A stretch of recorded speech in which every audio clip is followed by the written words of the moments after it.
बातमी छत्तीस जिल्ह्यांची। राज्यात महायुतीत असलेल्या शिवसेना भाजपमधील राजकीय संघर्ष अंबरनाथमध्ये चांगलाच पेटलाय।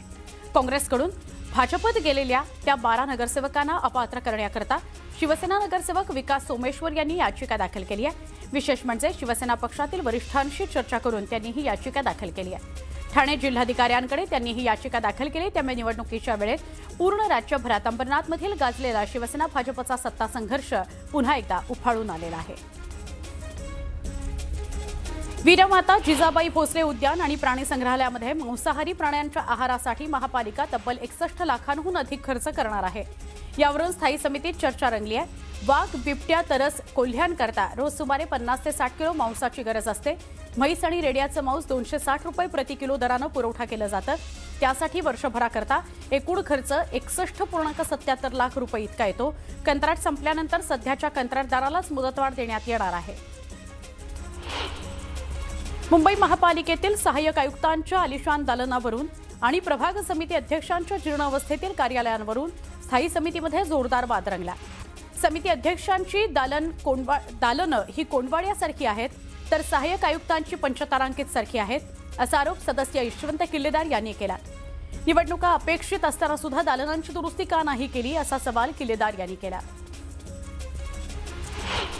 कोरेगाव पूर्वेतील नेस्को सेंटर इथं झालेल्या लाईव्ह कॉन्सर्ट दरम्यान अंमली पदार्थांच्या ओव्हरडोसमुळे 2 विद्यार्थ्यांचा मृत्यू झाला होता।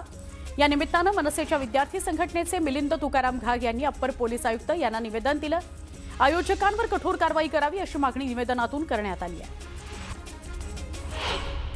मुंबईच्या अंधेरी पूर्व इथल्या साकीनाका परिसरातील सेठिया नगरमधील एका गारमेंट गोडाऊनमध्ये आग लागली। सुदैवानं या घटनेत कोणतीही जीवितहानी झाली नाही। तळेगाव स्टेशन जवळच्या म्हाळसकरवाडी इथल्या पेट्रोल पंपावर आग लागल्याची घटना घडलेली आहे। पेट्रोल टँकरमधून पंपावरील टाकीत पेट्रोल भरलं जात असताना अचानक पाईपनं पेट घेतला। वेळीच आग नियंत्रणात आल्यामुळे मोठी जीवितहानी झाली आणि वित्तहानी टळली।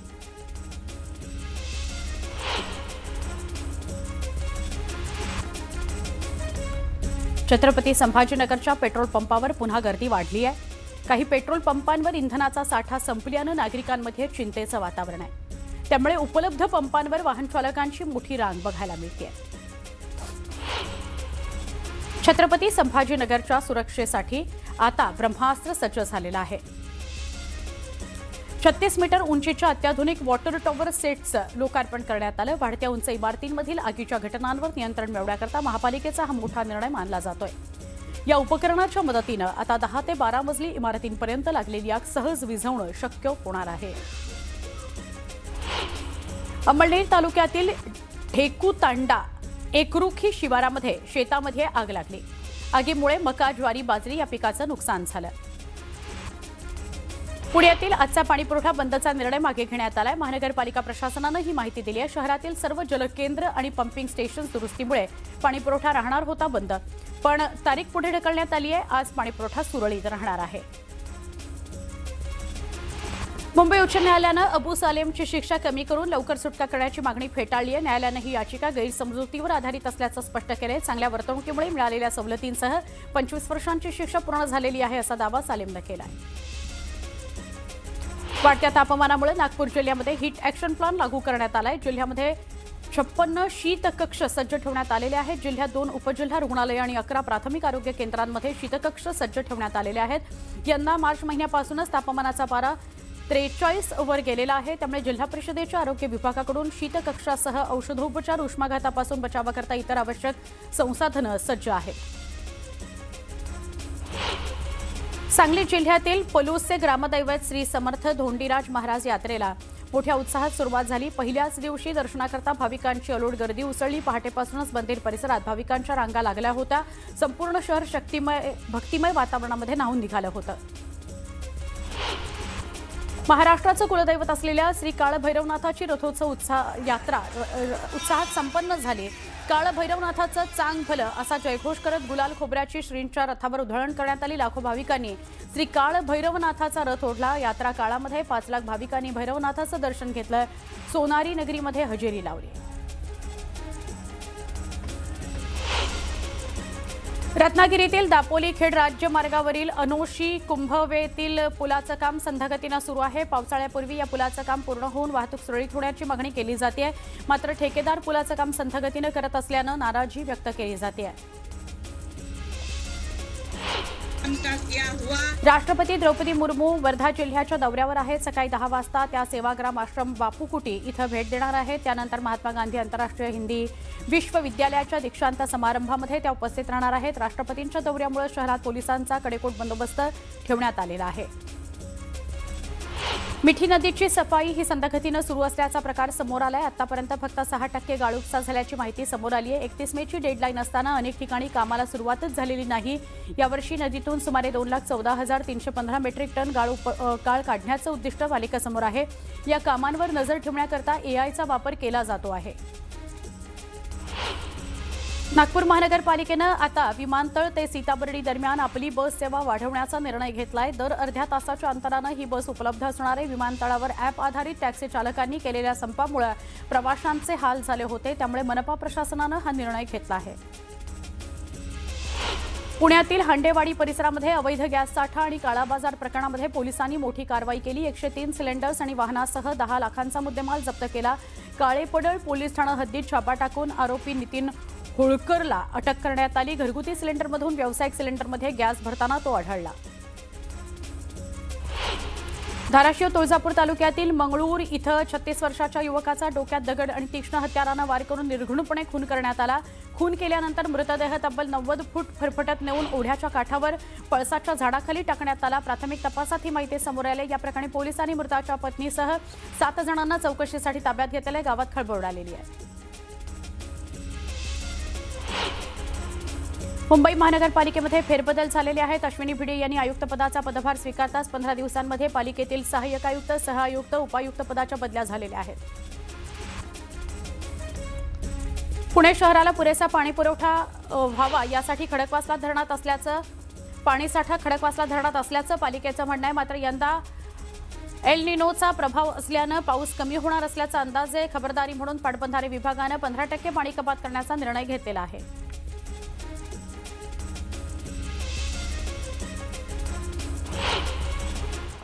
एक महत्त्वाची बातमी आहे। भारतात यंदा मान्सूनचा पाऊस हा सरासरीपेक्षा कमी होऊ शकतो।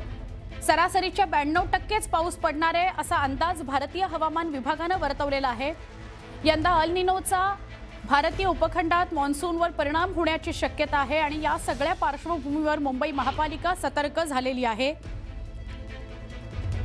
अल निनोच्या प्रभावामुळे यंदा कमी पावसाचा अंदाज आहे। मुंबईत 1 मे पासून 10% पाणी कपात करण्याचा प्रस्ताव पुढे आलेला आहे। मोडकसागर, तानसा, भातसा, वैतरणा अशा 7 धरणांमधून दररोज 4100 दशलक्ष लिटर पाणी पुरवठा मुंबईला केला जातो आणि मुंबईला वर्षभराकरता आवश्यक पाणीसाठा 14.47 लाख दशलक्ष लिटर इतका आहे। यंदा मान्सूनचं आगमन उशिरा होण्याची शक्यता आहे। ऑगस्ट पर्यंतच नियोजन करण्यात आलेलं आहे।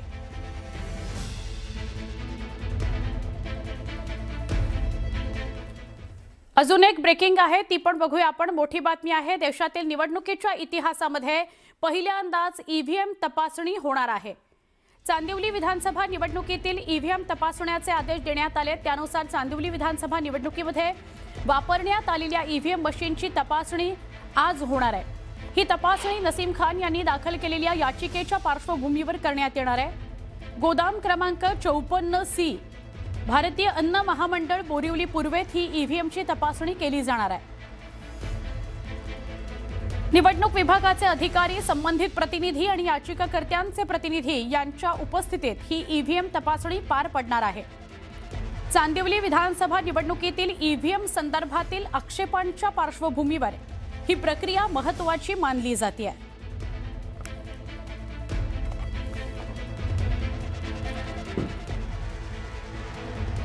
वेगवान स्वरूपातल्या बातम्या। सोलापूर जिल्ह्यामध्ये शिवसेना आणि भाजपमध्ये वाद झाला। भगीरथ भालके यांनी निधीच्या मुद्द्यावर पालकमंत्री जयकुमार गोरे यांच्यावर टीका केली। त्यावर गोरे यांनी जोरदार पलटवार केला। भालके किती वेळा भेटले, कशासाठी भेटले हे वेळ आल्यावर सांगू असा इशाराही गोरेंनी दिला। भुसावळच्या नगराध्यक्ष गायत्री भंगाळे यांनी मंत्री संजय सावकारे यांच्या पत्नी रजनी सावकारे यांच्याविरुद्ध गुन्हा दाखल करण्याची मागणी केली आहे। बनावट कागदपत्रांच्या आधारे जात प्रमाणपत्र मिळवून न दिल्याचा आरोप त्यांनी केला। या प्रकरणामुळे जळगाव जिल्ह्यामध्ये राजकीय वातावरण तापलं आहे। अहिल्यानगरची बातमी आहे। पारनेर तालुका सैनिक बँकेमध्ये फसवणुकीचा धक्कादायक प्रकार घडलाय। बनावट कर्ज आणि जामीनदार दाखवून जमीन लिलाव झाल्याचा आरोप चंद्रकांत पाचरणे यांनी केलाय। 2011 पासून ते न्यायाकरता लढत आहेत। प्रकरणामुळे त्यांचं कुटुंब उद्ध्वस्त झालंय असा आरोप त्यांनी केला। गोंदिया जिल्ह्यातील अर्जुनी मोरिया तालुक्यामध्ये शेतकऱ्यांनी 14 मागण्यांकरता बेमुदत साखळी उपोषण केलं। धान खरेदी, कर्जमाफी, वीज पुरवठा आणि बोनस यासह विविध मागण्यांवर निर्णय न झाल्यानं आंदोलन करण्यात आलं। मागण्या मान्य न झाल्यास रेलोकोचा इशारा देण्यात आलेला आहे। बुलडाण्याच्या मेहकरमध्ये 75 वर्षांच्या शेतकरी महिलेला तालुका कृषी कार्यालय गाठण्याकरता पायऱ्या चढताना मोठी कसरत करावी लागली। लिफ्ट बंद असल्यानं त्या बसत तिसऱ्या मजल्यावर गेल्या। या प्रकारामुळे प्रशासनाच्या कारभाराविरोधात संताप व्यक्त केला जातोय। बीडच्या आष्टी शहरामध्ये महावितरणच्या 133 केव्ही सबस्टेशन्समध्ये शॉर्ट सर्किट झालं। आग लागली। या आगीत परिसरातील साहित्य जळून खाक झालं। शेजारच्या घरांनाही फटका बसला। आगीमुळे काचा फुटल्या। नागरिकांनी नुकसान भरपाईची मागणी केली आहे।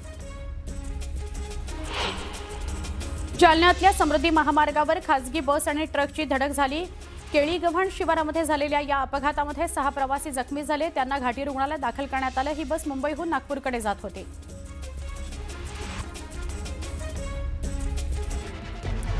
एक महत्त्वाची बातमी आहे। खरातच्या ईडी चौकशीतून अनेक धक्कादायक गोष्टी समोर येत आहेत।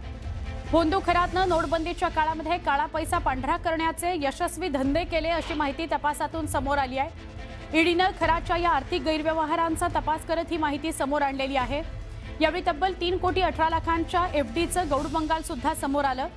खरातनं यावेळी केलेल्या मनी लॉन्ड्रिंगचा तपास आता ईडीकडून करण्यात येतोय। खरातच्या मालमत्तांच्या केलेल्या सर्च ऑपरेशन दरम्यान नोटबंदी काळातील संशयास्पद व्यवहार समोर आलेले आहेत। नाशिकच्या सिन्नर इथल्या एका सहकारी पतसंस्थेतील 32 खात्यातील संशयास्पद व्यवहार ईडीच्या हाती लागलेले आहेत। ही सगळी खाती अशोक खरातशी संबंधित आहेत।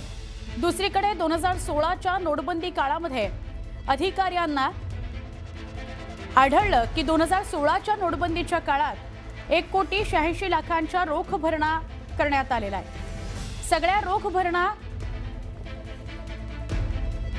हा बंदी झालेल्या 500 आणि 1,000 रुपयांच्या नोटांचा होता। तसंच याच खात्यांमधील ही रक्कम नंतर एफडी मध्ये रूपांतरित करण्यात आली। याच ठेवींच्या वेळेची छाननी ईडीकडून सुरू आहे। खरातनं कशा पद्धतीनं बँकिंग प्रणालीचा वापर करून काळा पैसा पांढरा करण्याचा गोरखधंदा केला होता हे या माध्यमातून पुढे आलंय। दुसरीकडे पतसंस्थेच्या माध्यमातूनही खरातनं कोट्यवधींचे घोटाळे केल्याचं कळतंय।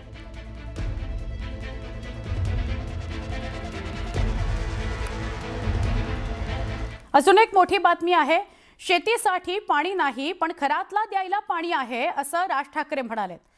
राजकारणाच्या सोयीप्रमाणे प्रकरणं बाहेर येत आहेत असं राज ठाकरे म्हणाले। कुणाची तरी वाट लावायची म्हणून प्रकरणं बाहेर काढली जात आहेत। भोंदू खरात प्रकरणावरून राज ठाकरे यांनी जोरदार टीका केलेली आहे।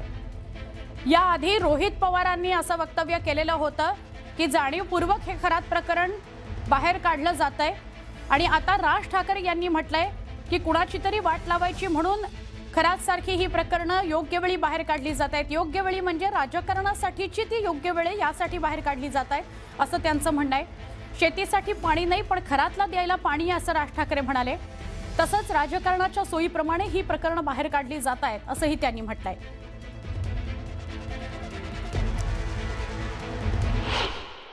आजची अवस्था काय आहे?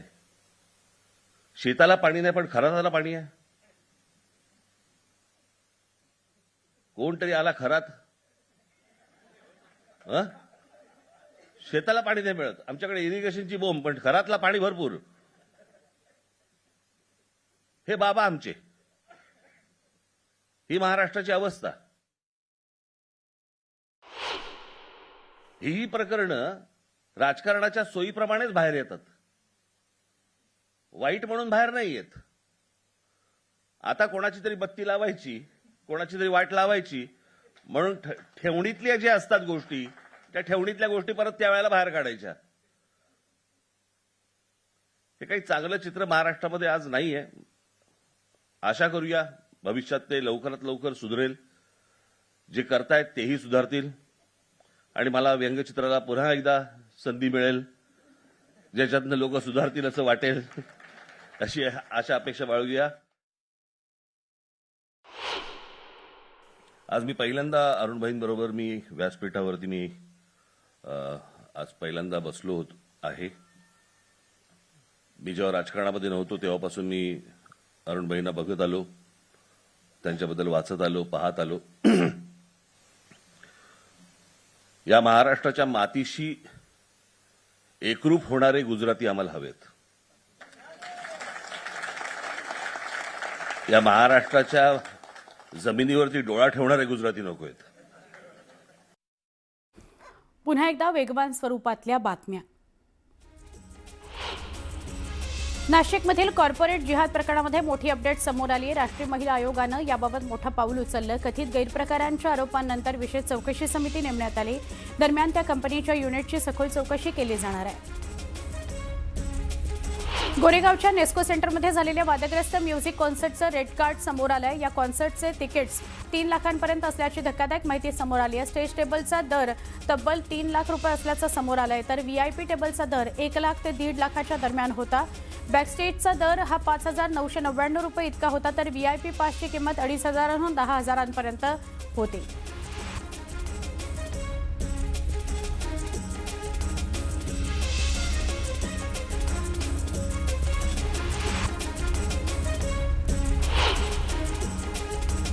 अमरावतीच्या परतवाडा इथल्या लैंगिक शोषण प्रकरणामध्ये एसआयटी स्थापन करण्यात आली आहे. परतवाडा लैंगिक शोषण प्रकरणी पोलीस अधीक्षक यांच्याकडून 11 पोलीस अधिकारी आणि 36 अंमलदारांचे विशेष तपास पथक स्थापन करण्यात आले. शुभम कुमार सहाय्यक पोलीस अधीक्षक तपास पथकाचे प्रमुख असणार आहेत. परतवाड्यामध्ये मुलींच्या लैंगिक शोषण प्रकरणातील आरोपी अयाज अहमदच्या घरावर बुलडोझर फिरवण्यात आला. पोलिसांच्या चोख बंदोबस्तात ही कारवाई करण्यात आली. अतिक्रमण विरोधी पोलिसांनी धडक कारवाई केली.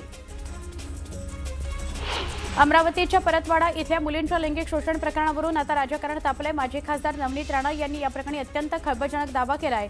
आरोपी अयाज अहमदनं तयार केलेल्या 150 व्हिडिओमध्ये एकही मुलगी बुरखा घातलेली नाही, तर सगळ्या पीडित मुली आमच्या समाजातल्या आहेत असा दावा राणांनी केलेला आहे. नवनीत राणा यांनी केवळ आरोपांवर न थांबता आरोपीचा थेट एन्काउंटर करण्याची मागणी केलेली आहे. टीसीएस कंपनीच्या असिस्टंट जनरल मॅनेजर अश्विनी चेटवानीला 14 दिवसांची न्यायालयीन कोठडी सुनावण्यात आलेली आहे. तपासासाठी सध्या पोलीस कोठडीची गरज नसल्याचं तपास यंत्रणांनी सांगितलं, पण पोलीस कोठडीचा हक्क कायम ठेवण्यात आलाय. त्यामुळे पुढील तपासात गरज पडल्यास पोलीस कोठडी मागता येणार आहे. छत्रपती संभाजीनगरमध्ये एका तरुणानं रॅली दरम्यान पुन्हा एकदा औरंगजेबाचा फोटो झळकवला, तसंच त्याचा व्हिडिओ इंस्टाग्रामवर देखील अपलोड केला. या प्रकरणी उपमहापौर राजेंद्र जंजाळ यांनी आक्षेप घेतला. या प्रकरणी पोलीस आयुक्तांची भेट घेऊन गुन्हा दाखल करणार आहोत अशी मागणी करण्यात आली आहे. जळगाव शहरामध्ये अघोरी विद्या, करणी बाधा आणि गुप्तधन देण्याच्या नावाखाली एक महिला ग्राफिक डिझाईनची तब्बल 11 ते 12 लाखांची फसवणूक करण्यात आलेली आहे असा धक्कादायक प्रकार समोर आला. या प्रकरणी बोंधू ललित पाटील आणि त्याची महिला पोलीस कर्मचारी पत्नी महिमा उर्फ मनोरमा पाटील यांच्या विरोधात 2022 मध्ये गुन्हा दाखल करण्यात आला होता. मात्र 3.5 ते 4 वर्षाचा कालावधी उलटून सुद्धा दोन्ही आरोपी अद्याप फरारच आहेत. मीरा भाईंदरमधील काशीमीरा पोलीस ठाण्याच्या हद्दीत एक धक्कादायक लुटेरी दुल्हन प्रकरण उघडकीस आलंय. या प्रकरणामध्ये एका महिलेसह तिच्या साथीदारांना पोलिसांनी अटक केली आहे. संबंधित महिला 1-2 नव्हे तर तब्बल 5 जणांची लग्न करून त्यांची फसवणूक करताना आढळली आहे. लग्नानंतर लगेचच ती पतीच्या घरातून सोनं, चांदी आणि इतर मौल्यवान वस्तू घेऊन फरार व्हायची.